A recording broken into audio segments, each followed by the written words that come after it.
Shalom, Bapak Ibu Saudara-saudara yang dikasihi oleh Tuhan. Salam jumpa melalui program renungan Majelis Jemaat GKI Sampit. Dan nas diambil dari 1 Tesalonika pasal 3 ayat 1 sampai 5. Dan saya akan membacakannya ayat 1 sampai ayat 3 bagian A. Kami tidak dapat tahan lagi, karena itu kami mengambil keputusan untuk tinggal seorang diri di Athena.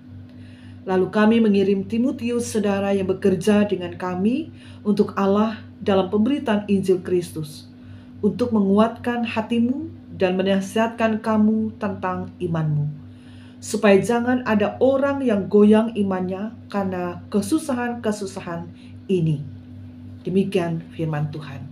Bapak Ibu saudaraku yang dikasihi oleh Tuhan, apakah yang seharusnya kita lakukan ketika orang yang kita kasihi memerlukan pertolongan, tetapi kita tidak dapat mengunjungi mereka? Mari kita lihat nas ini, apa yang dilakukan oleh Paulus. Orang yang baru percaya di Tesalonika memerlukan pelayanan Paulus. Mereka benar-benar memerlukan bimbingan, pengajaran, tuntunan, dan penguatan, serta secara terus-menerus. Artinya sebagai orang yang baru menjadi Kristen, tidak begitu saja ditinggalkan. Mereka terus-menerus digembalakan, supaya menjadi Kristen yang militan terhadap Kristus, lalu kemudian taat terhadap kehendaknya. Karena keberadaan orang-orang Kristen ada di dunia, dan konsekuensinya adalah memikul salib, yang seketika waktu atau kapanpun bisa mengalami penderitaan, kesusahan, ancaman, dan penyesatan. Betapa sedihnya Paulus mengingat jemaat yang baru ini, karena ia tidak dapat kembali mengunjungi mereka untuk menolong mereka lebih dalam lagi. Paulus katakan dalam nas ini, kami tidak tahan lagi, dalam ayat yang pertama. Dan ia Paulus meskipun tidak bisa mengunjungi mereka, tetapi Paulus adalah rasul yang sungguh-sungguh menjalankan panggilan kerasulannya. Oleh kesungguhan kasih dan perhatiannya, ia mengambil keputusan bahwa jemaat tersebut harus terus-menerus digembalakan. Maka yang ia lakukan atau ia melakukan apa yang bisa ia lakukan untuk menolong jemaat itu. Dan ini juga menjadi bagian pola pelayanan yang bisa kita lakukan untuk menolong saudara-saudara kita, Bapak Ibu. Yang pertama, ia meminta dan mengutus Timotius untuk melayani atau menggembalakan jemaat Tesalonika.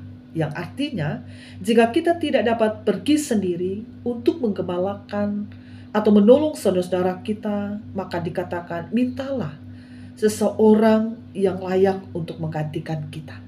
Yang kedua, Paulus berdoa untuk mereka dalam ayat 10, karena doa itu tidak dapat dibatasi oleh waktu atau tempat. Doa kita untuk orang-orang yang kita kasihi, doa kita untuk pekerja gereja atau penginjil, doa kita untuk pelayan atau rasul atau hamba sangat berharga, karena itu akan mendatangkan berkat, kekuatan, perlindungan, dan kemajuan. Karena itu saudara, melalui doa itu kita akan bisa mengetuk hati Tuhan untuk memberkati pekerja gereja, pelayan-pelayan Tuhan, bahkan juga memberkati Injil untuk terus diberitakan. Maka dengan demikian, teruslah berdoa, dan itu menjadi bagian napas hidup kita. Yang ketiga, Paulus mendorong dan menghibur jemaat dengan menulis surat kepedulian yang besar, yaitu bukan hanya terhadap kenyamanan atau keamanan jemaat, melainkan ia sangat peduli terhadap iman jemaat. Itu yang dikatakan dalam ayat 2, 5, dan 7, untuk menguatkan hatimu dan imanmu. Lalu kemudian tentang kasih dalam ayat 12, yang artinya Paulus menginginkan supaya jemaat itu bertambah-tambah dalam kasih. Lalu kemudian ia pun berbicara tentang ketaatan mereka kepada Tuhan, supaya menjadi jemaat yang taat. Dalam 13, artinya menjadi jemaat yang tidak bercacat di hadapan Allah. Bapak Ibu saudaraku, mungkin hari ini atau menjadi bagian komitmen kita bahwa apa yang kita tulis atau kartu-kartu ucapan yang kita kirim melalui media sosial, rupanya secara tidak kita sadari kita telah memberitakan Injil. Kita telah memberi spirit bagi saudara-saudara kita yang memerlukan pertolongan atau pencerahan dalam hidup mereka.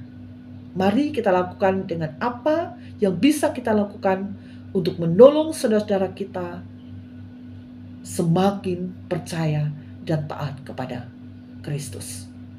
Amin. Mari kita berdoa. Kami memuji kebesaran nama Tuhan Yesus Kristus, bahwa melalui Engkau dan kuasa-Mu, Injil dapat diberitakan. Dan Tuhan memakai dan mengutus orang-orang yang dipilih untuk memberitakan Injil. Maka demikian siapapun kami yang telah Engkau pilih dan utus, beri kami kekuatan dan kesanggupan untuk melaksanakan tugas panggilan mulia itu. Membawa jiwa-jiwa kepada Kristus dan memuliakan nama-Mu, baik itu melalui perkataan kami, tindakan dan perbuatan kami, bahkan melalui tulisan-tulisan yang kami kirim melalui media sosial. Biarlah itu menjadi bagian untuk memberitakan Injil. Diberkati kami ya Tuhan. Di dalam nama Yesus kami berdoa. Amin. Salam damai, Tuhan Yesus memberkati kita. Amin.